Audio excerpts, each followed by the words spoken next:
इंतखाबी गहमा गहमी, नवाज शरीफ और मरियम नवाज की लाहौर में रैली।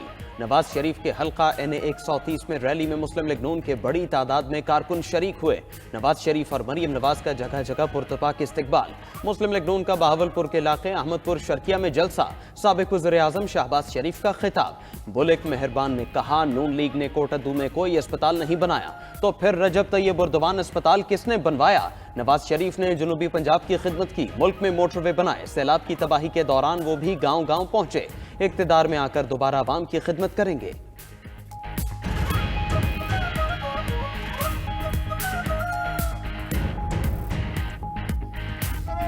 कहा कि कोट अद्दुज अस्पताल नहीं बनाया। मेरा जवाब उस मेहरबान है तैयब उर्दवान अस्पताल अल्लाह दे फजलो करम नाल नवाज शरीफ ने बनाया कि तू बनाया। नवाज शरीफ नू चौथी बार वजीर आजम बनाते हो तो मैं तुहाडा अज वादा कर चलिया कि भावलपुर दे विच बहुत शानदार इंजीनियरिंग यूनिवर्सिटी बनासू बच्चे और बच्चियां वास्ते इंशाअल्लाह। साहब अगर चौथी बार बना तो जो इंतकाम वो लेगा आप लोगों को अंदाजा ही नहीं है। वो इंतकाम तो लेगा, ये इसका आदत है कि वो अपना जाती का इंतकाम लेते हुए मेरा मुल्क को नुकसान पहुंचाएगा। बिलावल भुट्टो के नवाज शरीफ पर मुसलसलवार नफरत की सियासत खत्म करने पर भी इसरार। कहा, चौथी बार वजीर आजम बने तो ऐसा इंतकाम लेंगे जो कोई सोच भी नहीं सकता। वो जाती इंतकाम लेते हुए मुल्क और मईशत को नुकसान पहुंचाएंगे। अच्छी तरह जानते हैं उनमें बुग़्ज़ है और इंतकाम लेना उनकी आदत है। पीपल्स पार्टी इंतकाम के बजाय अवाम के मसाइल हल करना चाहती है। नफरत की सियासत ने हर इदारे को तकसीम किया। भाई को भाई से लड़ाया, आपस में लड़ेंगे तो दुश्मन कुव्वतों को ताकत मिलेगी। चेयरमैन पीपल्स पार्टी का चिन्योट में इंतखाबी जलसे से खिताब।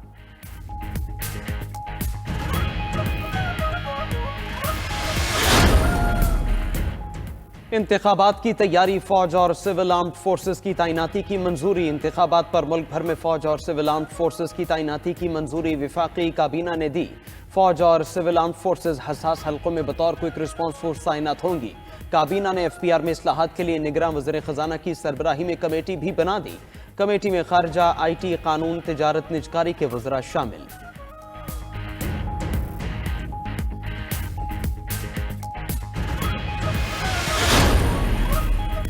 इंतखाबात 2024 में सिर्फ 15 दिन रह गए।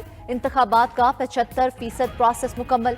इलेक्शन कमीशन के EMS पर तजुर्बे जारी। इलेक्शन कमीशन का एक और तजुर्बाती मश्क करने का फैसला। चारों सूबों के इलेक्शन कमिश्नर्स को मुरासला भेज दिया। इलेक्शन कमीशन ने मुल्क भर के बल्दियाती और कैंटोनमेंट बोर्ड्स के तरक्याती फंड्स मुंजमद भी कर दिए। NA 171 रहीम यार खान में RO को धमकियां देने का केस इलेक्शन कमीशन ने समाअत के बाद फैसला महफूज कर लिया। मेंबर इलेक्शन कमीशन ने रिमार्क्स दिए, उनके सामने सब जमातें बराबर हैं। किसी सियासी जमात की तरफ झुकाव का तासुर गलत है। इलेक्शन को बुर्का नहीं पहना रहे, कयास आराइयों से गुरेज करना चाहिए। इंटरनेट सर्विस डाउन करने की खबरें अफवाह हैं। निगरान वज़ीर इत्तलात मुर्तज़ा सोलंकी और दीगर की प्रेस कॉन्फ्रेंस। बोले, इलेक्शन की कवरेज के लिए गैर मुल्की सहाफ़ियों और मुबस्सरीन को 49 वीज़े जारी किए जा चुके।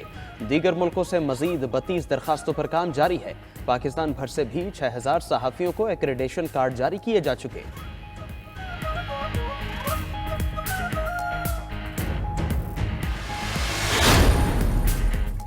हुकूमत की रिटायर्ड या मुस्ताफी जज के खिलाफ कार्रवाई के लिए सुप्रीम कोर्ट में दरख्वास्त।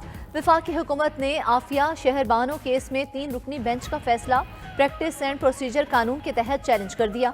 इस्तदा की करार दिया जाए। सुप्रीम जुडिशल काउंसिल जज के इस्तीफे के बावजूद कार्रवाई आगे बढ़ा सकती है। जज के इस्तीफे के बाद कार्रवाई रोकने के मुतालिक 27 जून 2023 का फैसला कलअदम करार दिया जाए।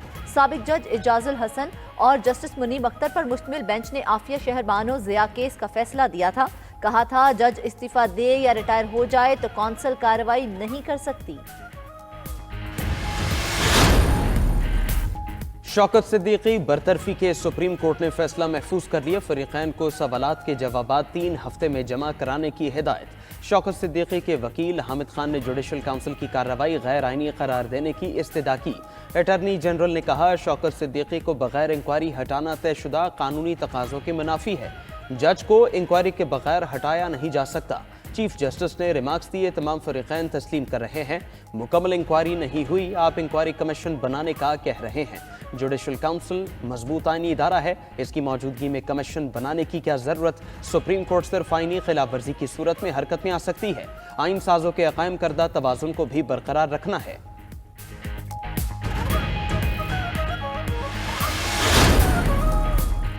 कासिम सूरी ने गैर कानूनी तौर पर असेंबली तोड़ी और आईनी बहरान की वजह बने, क्यों ना आइन शिकनी पर संगीन गद्दारी की कार्रवाई का हुक्म दिया जाए। इंतखाबी उजरदारी पर नाअहली के केस में चीफ जस्टिस काजी फाइज ईसा के रिमार्क्स।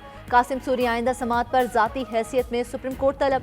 चीफ जस्टिस ने कहा, कासिम सूरी ने हुक्म इम्तनाह लेकर पूरी असेंबली मुद्दत को एंजॉय किया, अब कह रहे हैं असेंबली खत्म, केस गैर मौसर हो गया। ये नहीं हो सकता, ओहदा एंजॉय किया और चले गए, जिसने भी आइन की खिलाफ वर्जी की नताइज का सामना करना होगा।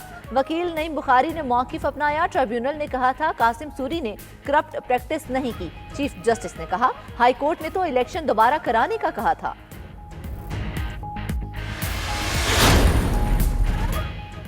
1982 से वकील हूं, मुकदमात कैसे यकजा कराए जाते हैं मालूम है। हम एतराफ कर रहे हैं, सुप्रीम कोर्ट के अंदर से हेरा फेरी होती रही, आप भी एतराफ करें, हेरा फेरी करते रहे हैं।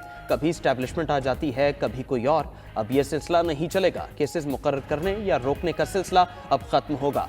चीफ जस्टिस काजी फाइज ईसा के रिमार्क्स। नईम बुखारी ने कहा, वो 1972 से हाईकोर्ट के वकील हैं, कभी कोई मुकदमा फिक्स नहीं कराया। अदालत ने कासिम सूरी केस मुकर्रर न होने और स्टे बरकरार रखने पर रजिस्ट्रार से भी 3 हफ्ते में रिपोर्ट मांग ली।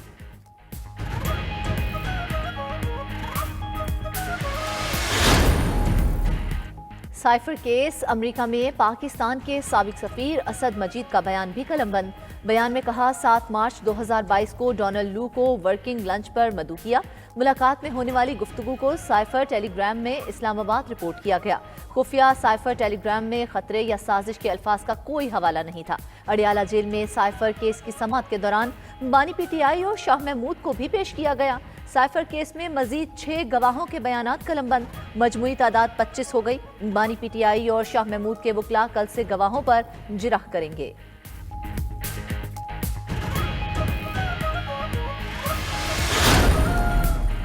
बानी पीटीआई की 9 मई के मुकदमात में जमानत की दरखास्त बहाल जस्टिस आलिया नीलम की सरबराही में लाहौर हाईकोर्ट के 2 रुकनी बेंच ने फैसला सुनाया।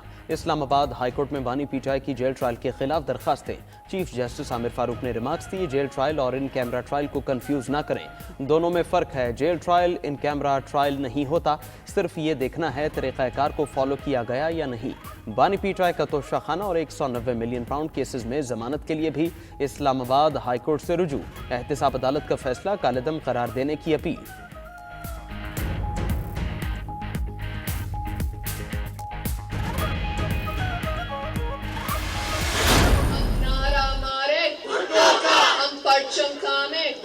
लाहौर का नारा,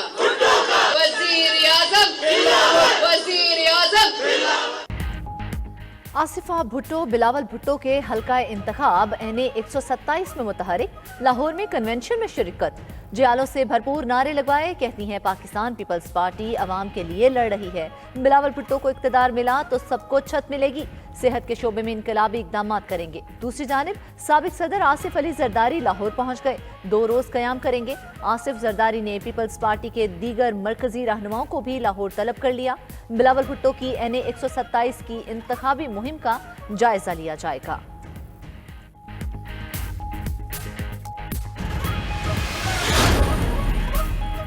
सरबरा इस्तेहकाम पाकिस्तान पार्टी जहांगीर खान तरीन कहते हैं, इलेक्शन मुल्क की किस्मत बदलते हैं, वोट की ताकत को जैसे इस्तेमाल करें वैसे मुल्क बनेगा। मुल्तान में वर्कर्स कन्वेंशन से खिताब करते हुए जहांगीर तरीन बोले, जितनी मजबूत मईशत होगी उतना ही ज्यादा मुल्क ताकतवर होगा।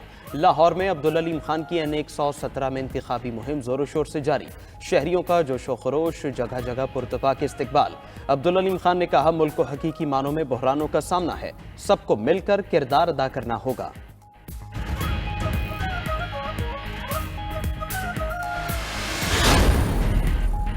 साबिक वज़ीर आज़म नवाज शरीफ ने अपने सियासी मुखालिफों की निस्बत बेहतरीन मुआशी कारकर्दगी दिखाई। ब्लूमबर्ग ने पाकिस्तान की 1990 से अब तक की मुआशी तज्जियाती रिपोर्ट जारी कर दी।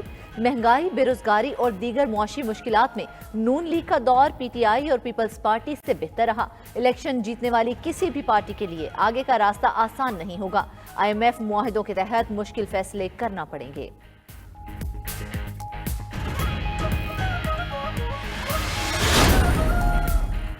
IMF ने पाकिस्तान को दरपेश बैरूनी फाइनेंसिंग के बुलंद खतरात की निशानदही कर दी। अगले 3 साल में 71 अरब 88 करोड़ डॉलर की बैरूनी फाइनेंसिंग दरकार है।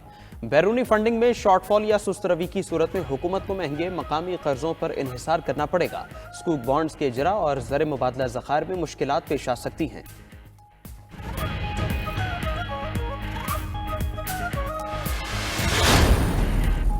बलोच यकजहती कमेटी का विफाकी दारुल हुकूमत इस्लामाबाद में धरना खत्म करने का ऐलान। बलोच यकजहती कमेटी ने कहा है धरने के शुरका कल इस्लामाबाद से वापस बलोचिस्तान की तरफ रवाना होंगे। बलोच यकजहती कमेटी ने इस्लामाबाद में नेशनल प्रेस क्लब के बाहर धरना दे रखा था।